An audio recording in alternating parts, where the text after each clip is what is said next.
Pois muito bem, então vamos dar continuidade à nossa formação sobre a espiritualidade de Santo Agostinho, a sua vida, o que ele nos ensina, né, sobre a vida de fé, a vida de oração, a nossa união com Cristo, nosso Senhor. E estamos para isso considerando, lendo os comentários de Agostinho ao livro do Gênesis, mais particularmente aos dias da criação, né? E nós tínhamos visto que o primeiro dia da criação para Santo Agostinho vai simbolizar essa criação da luz, ou seja, a luz do nosso batismo, a vida nova em Cristo, o começo da iluminação divina em nós através do nosso batismo, a importância. O segundo dia nós tínhamos visto que Agostinho nos fala sobre esse firmamento, né, o firmamento que simboliza a palavra de Deus, porque ele traz muitas reminiscências do Salmo, sobretudo, onde fala que Deus estendeu o firmamento como um livro, né, como uma pele, ou seja, como um pergaminho que se abre e se desdobra. Então ele traz à mente essa ideia das Sagradas Escrituras. Depois também Santo Agostinho, ele no terceiro dia, ele vai falar da terra seca, que são aquelas almas sedentas de Deus, do Deus vivo, que já não se misturam com a agitação do mar, que é símbolo do pecado, mas que conseguem viver uma vida santa, separada do turbilhão das ondas do mal e do pecado, né? Depois nós falávamos na formação passada do quarto dia, onde Deus cria os astros, e isso lhe traz à mente de Agostinho a ideia, né, dos dons e dos carismas. São Paulo, quando usa essa imagem, quando fala sobre os dons e os carismas, ele nos diz que cada um na igreja recebe um próprio dom, um próprio carisma, como assim também existem brilhos de estrela para estrela, de astro para astro, assim também nós na igreja, cada um de nós recebe o seu dom, recebe o seu carisma próprio. Então hoje nós vamos começar com o quinto dia da criação, onde Agostinho nos vai falar da criação desses seres aquáticos e esses seres que voam sobre a terra, né, as aves do céu e, digamos assim, os animais marítimos, que o livro do Gênesis, tanto na Bíblia grega como na Bíblia latina, vai chamar de répteis de alma viva, né, que pululam as águas, uma multidão de répteis de alma viva, né? E voam sobre a terra as aves de diversas espécies, voam sobre a terra, debaixo do céu, aves de todas as espécies, né? Então no quinto dia vão ser criados estas criaturas, né? Aqui eu trago o trecho do livro do Gênesis para vocês, que é Gênesis 1, do versículo 20 ao versículo 23, onde o autor sagrado afirma o seguinte: Deus disse: pululem as águas de uma multidão de répteis de alma viva. Aqui essa tradução ele segue a versão grega e a versão latina, né? Então, pululem as águas uma multidão de répteis de alma viva, e voem aves sobre a terra, debaixo do firmamento do céu, né? Então, no quinto dia, Deus vai criar os animais marítimos, né? ou melhor dito, os animais aquáticos em geral, e os animais que voam. E Deus criou os monstros marinhos e toda a multidão de seres vivos que enchem as águas, segundo a sua espécie, e todas as aves segundo a sua espécie. E Deus viu que isso era bom.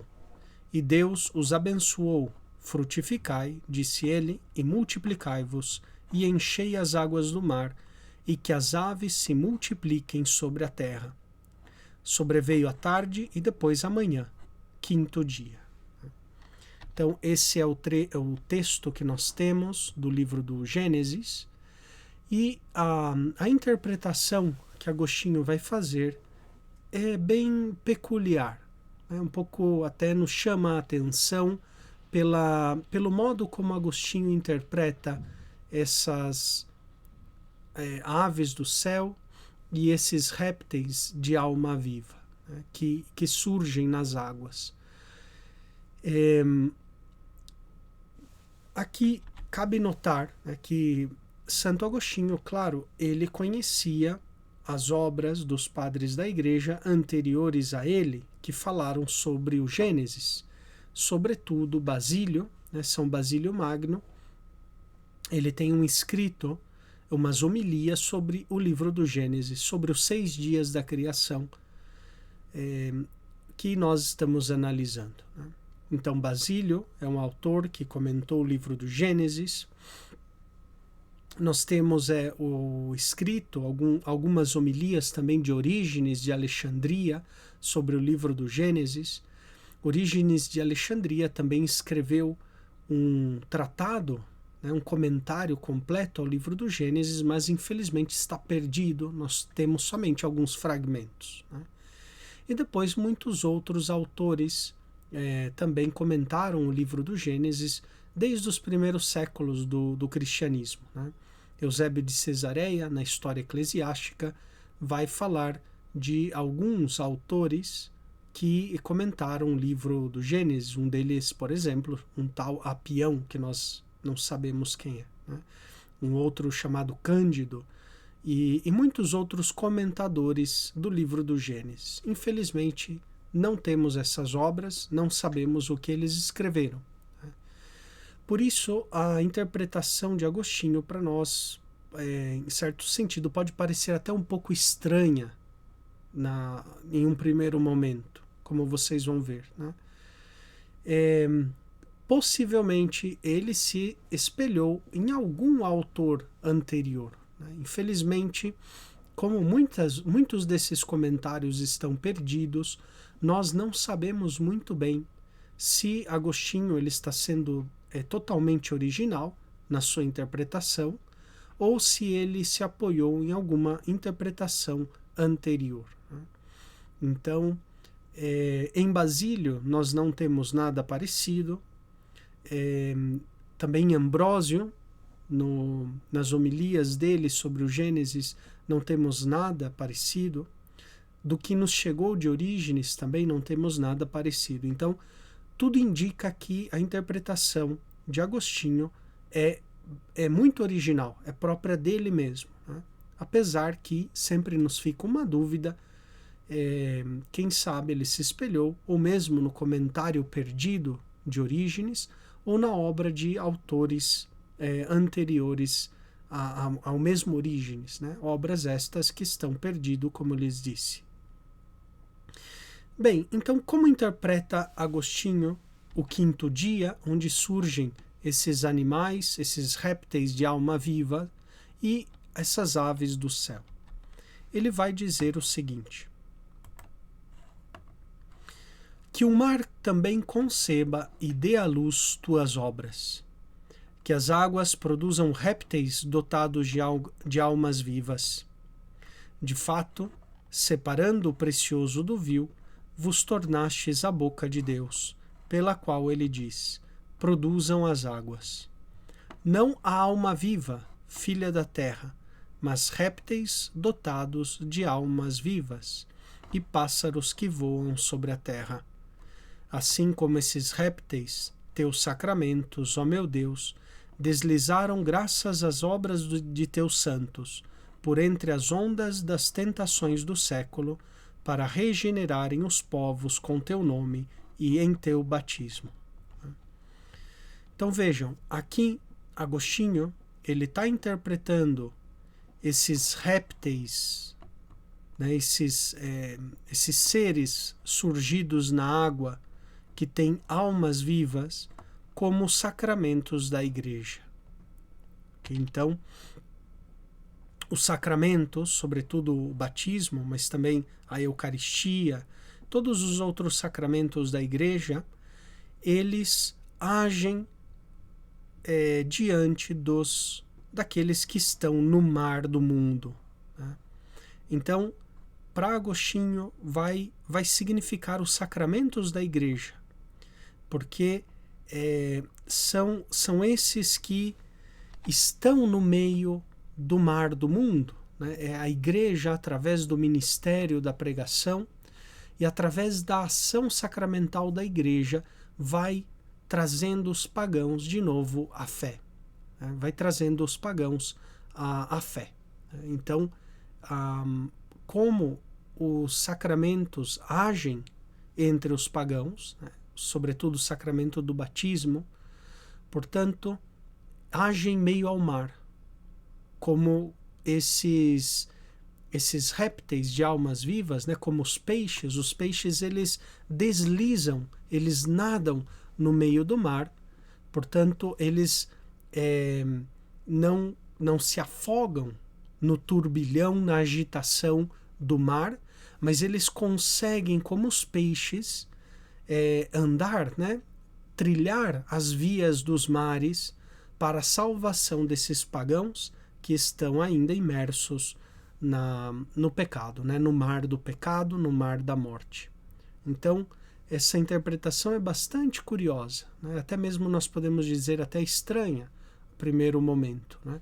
Os sacramentos, como Agostinho havia interpretado o mar anteriormente, né? Como símbolo do pecado, da alma afastada de Deus pelo pecado, os sacramentos, como os peixes, estão no meio do mar para santificar os pagãos, né? Então é com o batismo e com todos os outros sacramentos que a igreja leva ao mundo, ele vai trazendo esses peixes outra vez para o altar de Deus, né? Para a igreja.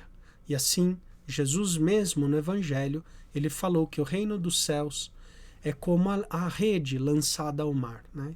Que capta peixes de todo tipo, pequenos e grandes.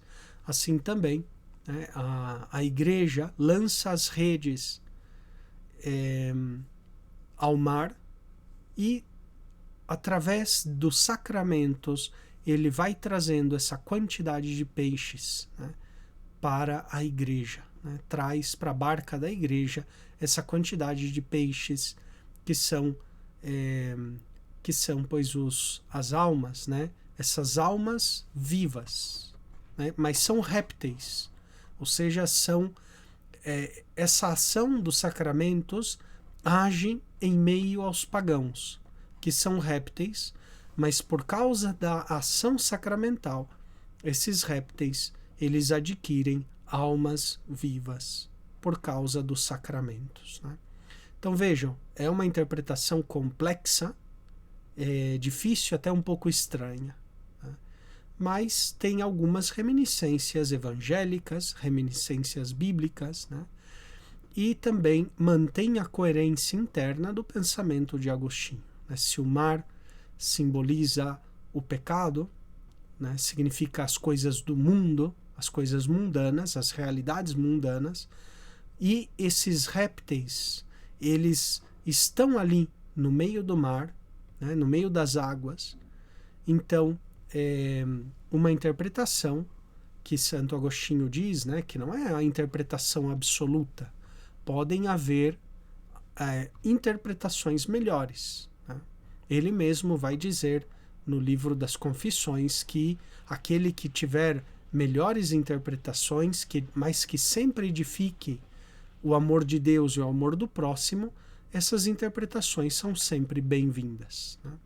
Contanto que edifiquem o amor de Deus e o amor do próximo. De fato, Agostinho ele vai dizer, seguindo a primeira carta de São Paulo a Timóteo, no capítulo 5, versículo 2, onde ele diz que o fim do preceito é a caridade, né? Então, preceito, para Agostinho, é toda a Escritura. Então, a finalidade da Escritura, para Agostinho, é a caridade. Portanto, o intérprete da Escritura deve interpretá-la de modo que edifique no coração dos fiéis essa caridade, o amor de Deus e o amor do próximo. Né? Então, se uma interpretação não edifica o amor de Deus e o amor do próximo, essa interpretação não está cumprindo a finalidade do preceito. Né? A finalidade do preceito é a caridade, como diz São Paulo na carta a Timóteo. Então, toda a Sagrada Escritura tem por finalidade a edificação do amor de Deus e do amor do próximo no coração do fiel. Então vejam, esses répteis dotados de almas vivas vão simbolizar então a ação sacramental, né, que se realiza no meio dos pagãos, né, no meio do mar do mundo, no meio do mundo, podemos dizer.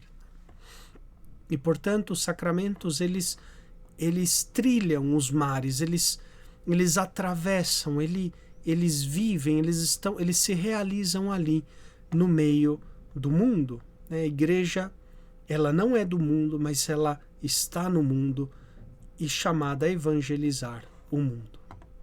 E continua Agostinho dizendo o seguinte: então se operaram grandes maravilhas, semelhantes a enormes cetáceos, e as palavras de teus mensageiros percorreram a terra sob o firmamento de teu livro, que com tua autoridade deveria proteger seu voo para onde quer que fossem. Então vejam, além da ação sacramental, porque os sacramentos é algo visível, é pão, é vinho, é água, é óleo, é imposição das mãos, portanto, são coisas sensíveis, visíveis, tangíveis. Né? Assim também Deus, para trazer os pagãos à fé, ele realiza também grandes maravilhas, seja na água, como os grandes cetáceos, né, os monstros marinhos, que falava aqui atrás o livro do Gênesis, né? Deus criou monstros marinhos e toda a multidão de seres vivos que enchem as águas, né? Esses répteis de alma viva que enchem as águas. Então, são grandes maravilhas, seres grandiosos, admiráveis, né? Semelhantes a enormes cetáceos. E as palavras de teus mensageiros percorreram a terra sob o firmamento de teu livro. Né? Então, abaixo do firmamento voam também as aves. E Agostinho interpreta as aves também como essas grandes maravilhas, né? Os grandes milagres, ele vai falar, né? Ações que trazem admiração dos pagãos, né? Que com tua autoridade deveria proteger seu voo para onde quer que fossem. Não há língua nem palavras em que não se ouçam suas vozes. Seu som espalhou-se por toda a terra. Né? Aqui Agostinho está citando um salmo onde diz justamente: não há língua nem palavras em que não ouçam suas vozes, seu som se espalha por toda a terra. E as suas palavras até os confins do mundo, porque tu, Senhor, abençoando-os, os multiplicaste.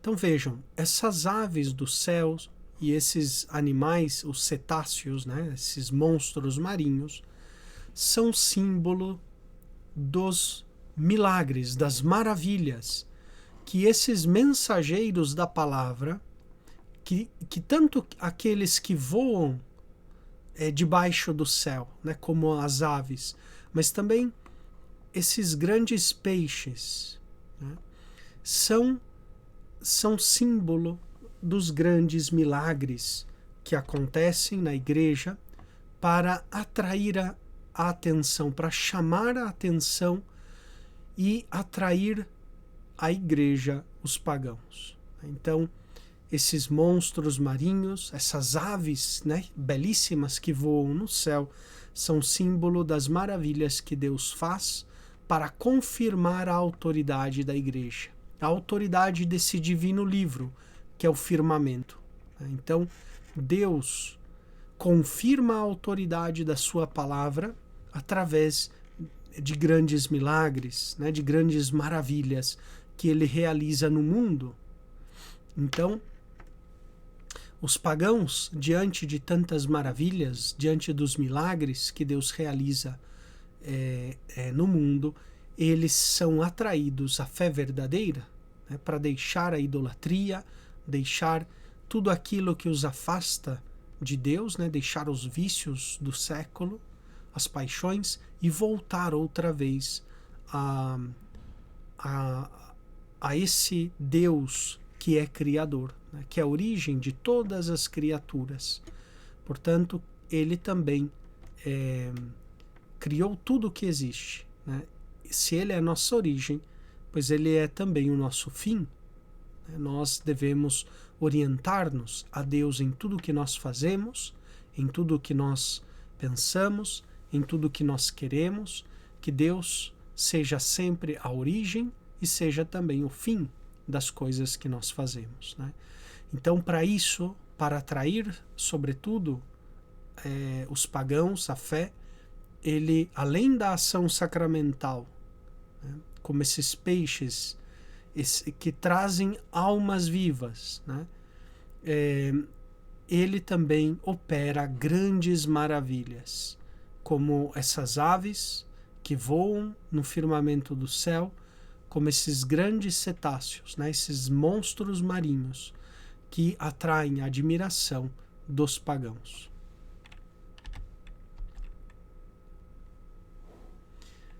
E depois, ainda continuando a reflexão, Agostinho vai se perguntar: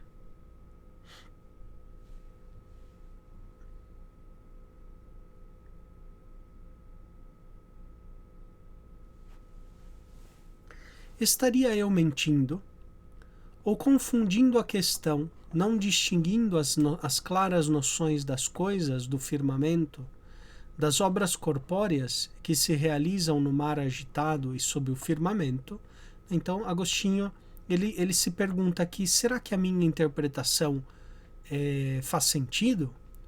Né? Será que eu não estou confundindo as coisas que eu disse lá na criação do segundo dia? Será que não estou confundindo aqui na criação agora, né, do quinto dia? Por certo que não, ele diz. Há coisas cuja ideia é completa, acabada, que não se multiplicam no curso das gerações, tais como as luzes da sabedoria e da ciência. Né? Então, há coisas que são perfeitas, diz Agostinho. Né?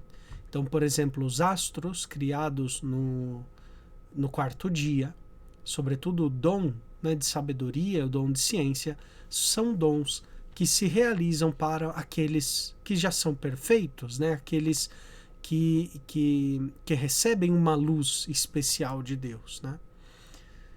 Mas também existem, mas esses seres são objeto de operações materiais múltiplas e variadas, e crescendo umas de outras, se multiplicam sob tua bênção, meu Deus. Né?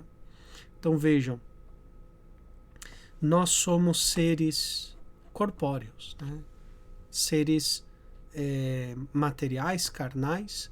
Sim, temos uma alma espiritual, imortal, né? Criada diretamente por Deus, infundida na nossa concepção, né? No momento da nossa concepção, infundida em nós. Né?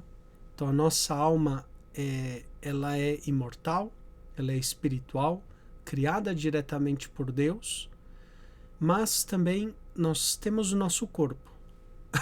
E o corpo não é algo secundário, né? Não é algo que, digamos, nós devemos desprezar. Né? Não somos maniqueístas que desprezam as coisas materiais. Né? Deus criou tudo e Deus viu que tudo era bom.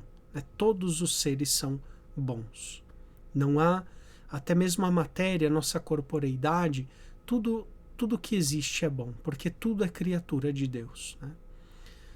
Portanto, nós também temos necessidade, muitas vezes, de sinais visíveis. Né? Nós temos necessidade de elementos materiais E por isso Deus cria os sacramentos, né? Para isso existem os sacramentos, são sinais sensíveis que transmitem de modo infalível a graça invisível. Então, a água do batismo nos vai transmitir a graça santificante, né? O pão e o vinho se convertem, né, pela oração sacerdotal em corpo e sangue de Cristo, né? A imposição das mãos nos dá, por exemplo, o dom do Espírito Santo na confirmação, também o perdão dos pecados na confissão, etc. Tantos gestos materiais, físicos, sensíveis, que nos trazem uma graça invisível, né? Então, o ser humano ele tem necessidade também de experimentar sensivelmente a graça e o poder de Deus, né? E é o que acontece com os sacramentos e é o que acontece também com os milagres, as maravilhas que Deus vai realizando na igreja, que peregrina no mundo. Então, os milagres, né, claro que não são o fundamental da nossa fé, os milagres. Santo Agostinho mesmo ele vai dizer logo em seguida, né, não são o fundamental da nossa fé, as coisas materiais, digamos assim, os milagres visíveis, sensíveis, mas Deus muitas vezes nos concede algum milagre, né, algum sinal sensível para confirmar a nossa fé, para dar força interior para que nós continuemos no caminho correto. E também os milagres, essas maravilhas, têm também uma função pedagógica. Deus muitas vezes se serve, né, de sinais sensíveis para atrair a fé aqueles que estão afastados de Deus, que ainda estão nas águas do mundo, nas águas do pecado. Então, Deus realiza esses sinais para atrair a si, atrair a barca da igreja, outra vez os pagãos e muitas vezes nós mesmos, né? Necessitamos desses elementos materiais. E por isso Agostinho ele vai afirmar o seguinte: se Adão não se tivesse separado de ti em sua queda, de seu seio não teria saído o oceano amargo do gênero humano, com sua profunda curiosidade, seu orgulho cheio de tempestades, suas ondas instáveis. Então, se Adão não tivesse pecado, não haveria tantos problemas, né? Tanto o orgulho, a curiosidade, a instabilidade, etc., né? Do gênero humano. E os dispensadores de tuas palavras não teriam a necessidade de representar, no meio de tantas águas, por meio de sinais físicos e sensíveis, teus atos e palavras místicas. Okay? Então, se Adão não houvesse pecado, né, e portanto se o gênero humano não estivesse imerso nessa curiosidade, no orgulho, né, na instabilidade, não teria sido necessário, né, que os dispensadores da palavra de Deus agissem no meio de tantas águas, né, nas águas do mundo, através de sinais físicos e sensíveis para exprimir os atos e as palavras místicas de Deus, né? Isso que Agostinho aqui nos quer enfatizar. Então, visto que o homem pecou, né, visto que nós estamos no mundo, esse mundo que se afasta de Deus, né, que é inimigo de Deus, como diz São João, né, na sua epístola, esse mundo que é representação do mal e do pecado e da morte. Portanto, visto que estamos assim, nessa situação, necessitamos de sinais físicos e sensíveis, né? Não somos maniqueístas, não somos gnósticos, que rejeitam todos os elementos materiais, né? Deus, ele criou para atrair o nosso coração também às coisas espirituais e místicas.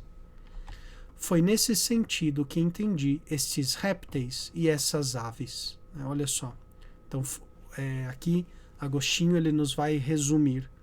Portanto, foi nesse sentido que ele entendeu esses répteis, né, de almas vivas e essas aves.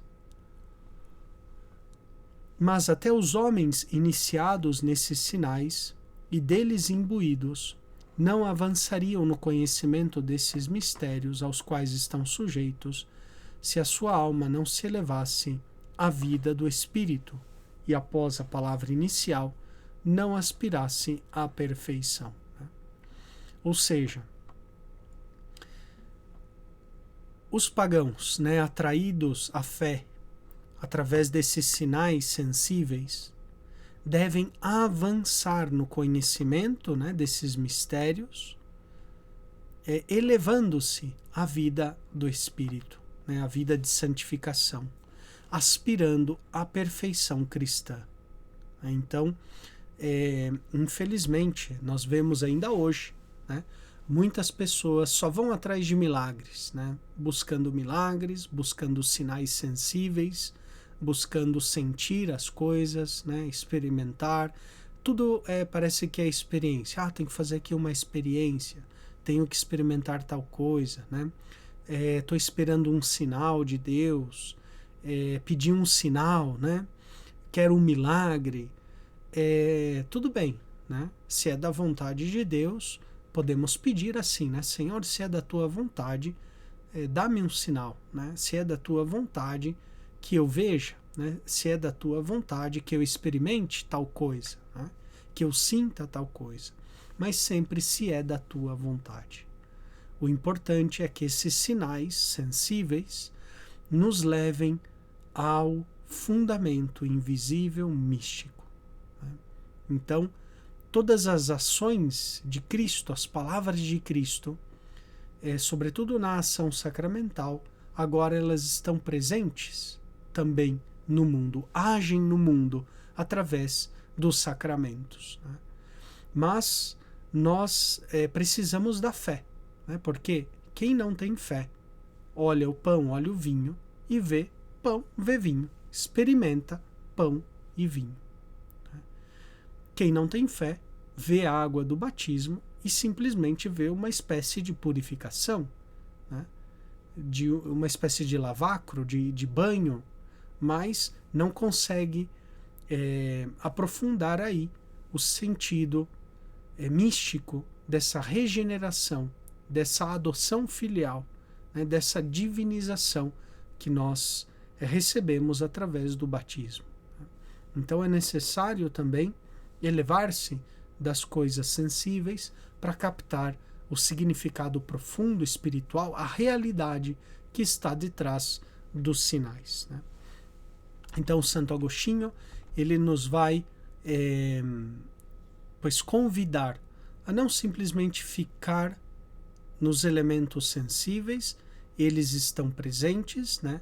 Eles nos ajudam, mas não deve ser o fundamental da nossa fé, né? Nós devemos navegar mais a fundo, buscando a santificação da nossa alma, né? Não ir simplesmente em busca de milagres, de sinais, para saciar um pouco a nossa curiosidade humana. Não. Se eu busco sinais, se eu busco milagres, é para realmente crescer na minha santificação. Crescer na escuta e na obediência à palavra de Deus, né? E depois, esse é o quinto dia, que como eu disse, é bastante breve a análise que Santo Agostinho faz, mas é uma análise sacramental e também da parte sensível, né, os milagres, os sinais que Deus realiza entre nós. Aí começa depois o sexto dia, a partir do versículo 24. E esse sexto dia ele vai ter duas etapas, por assim dizer, né? A primeira etapa, que veremos ainda hoje, é a criação dos animais terrestres, esses seres vivos, ou simplesmente chamado de almas vivas, né, que são criados sobre a terra, se arrastam ou caminham sobre a terra. Então são os seres terrestres, chamados de almas vivas, né?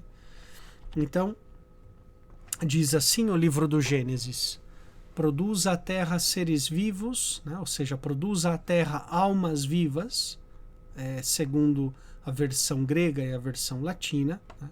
Produza a terra almas vivas segundo a sua espécie, animais domésticos, répteis e animais selvagens, segundo a sua espécie. E assim se fez. Deus os fez animais selvagens segundo a sua espécie, os animais domésticos igualmente, e da mesma forma todos os animais que se arrastam sobre a terra. E Deus viu que isso era bom.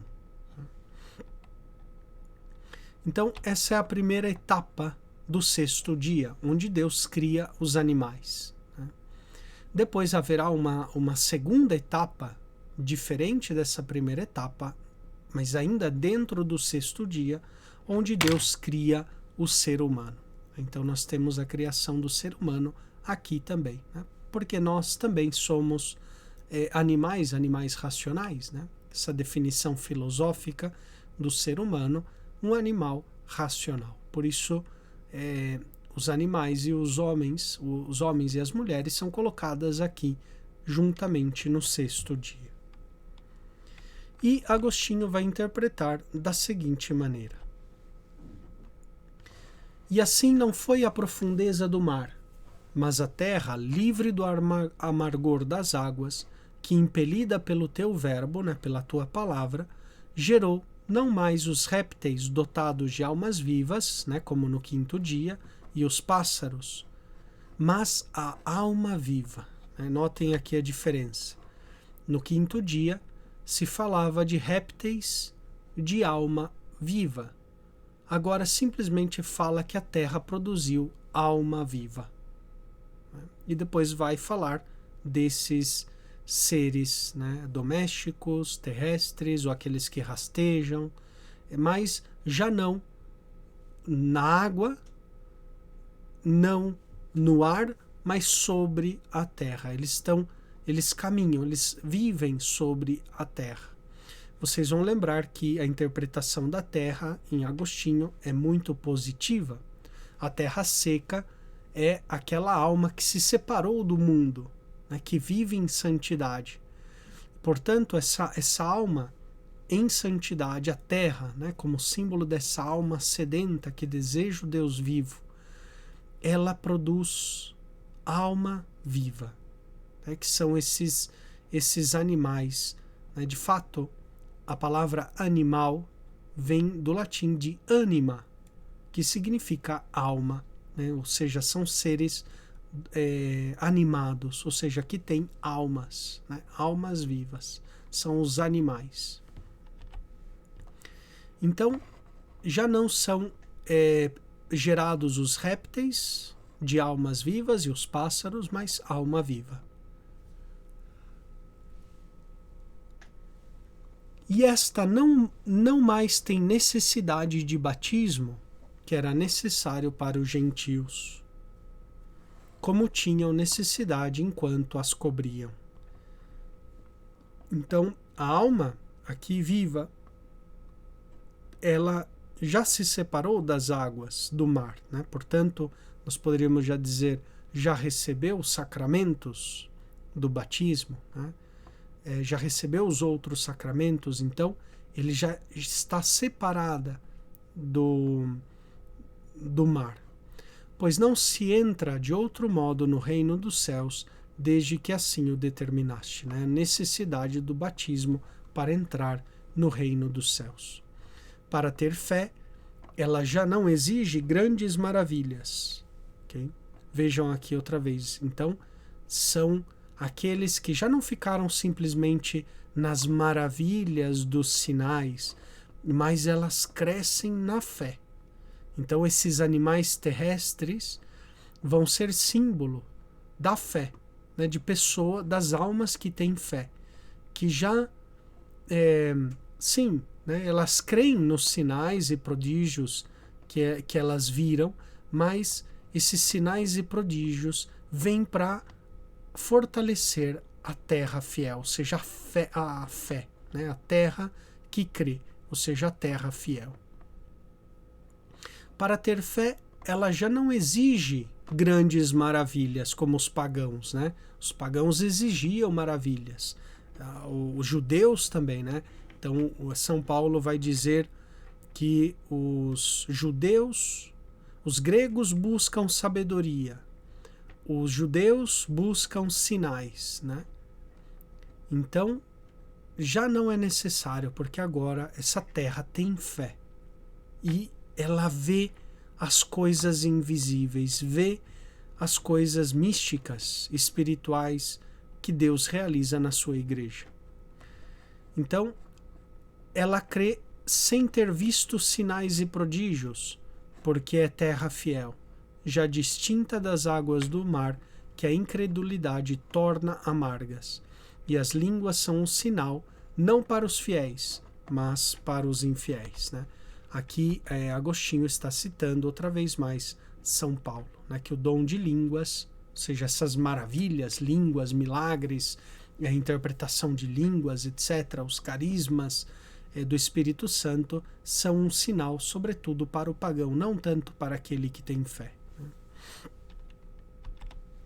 E ele continua dizendo: a terra já não necessita dessas criaturas, embora ela se alimente de peixes pescados nas profundezas do mar, nessa mesa que preparaste na presença dos crentes, porque eles foram pescados nas profundezas do mar para alimentar a terra árida. Vejam, uma vez mais, né? Agostinho não despreza os elementos sensíveis, materiais, seja dos sacramentos, seja dos milagres, né, dos sinais sensíveis, porque também a terra foi alimentada dessas criaturas, né? Então, a terra, por mais que agora ela já tenha o dom da fé, creia firmemente em Deus, ela não despreza, ao contrário, né, valoriza toda a ação sacramental, toda aqueles sinais que Deus realiza no mundo. Também as aves, ainda que nascidas no mar, multiplicam-se sobre a terra. As primeiras gerações evangélicas foram motivadas pela incredulidade dos homens, mas também os fiéis nela encontram diariamente copiosas exortações e bênçãos, né? Vejam que até mesmo quem já tem o dom da fé também necessita dessas exortações, desses sinais, desses milagres, né? Todavia, a alma viva extrai da terra a sua origem, porque somente aos fiéis é meritório abster-se de amar este mundo, para que sua alma viva por ti. Esta alma que estava morta quando vivia em delícias mortíferas. Ó Senhor, só tu fazes as delícias de um coração puro. Então vejam aqui, esse quinto dia da criação vai simbolizar a alma viva. Já não répteis de alma viva, que são esses sinais sensíveis, mas a alma viva em si. Ou seja, o justo, ele vive pelo dom da fé, né? Ou seja, essa fé que age na caridade, como diz São Paulo, que ama a Deus sobre todas as coisas, ama o próximo como a si mesmo, né? Que busca o bem do próximo. Portanto, sai ao encontro dos irmãos para ajudá-los também nas suas necessidades. Eis o sentido da expressão, segundo a sua espécie, porque o homem imita a quem ama. Sede como eu, diz o apóstolo, porque eu sou como vós. Assim haverá na alma viva apenas fera sem maldade, agindo com doçura. Pois nos deste este mandamento: fazei vossas obras com mansidão, e sereis amados por todos. Também os animais domésticos serão bons. Se comerem, não sofrerão fastio, e se não comerem, não terão fome. As serpentes, tornando-se boas, serão incapazes de causar danos, mas continuarão astutas e cautelosas.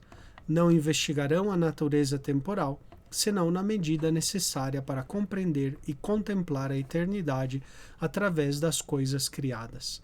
Esses animais, as paixões, obedecem à razão quando refreados em seus caminhos mortais vivem e se tornam bons.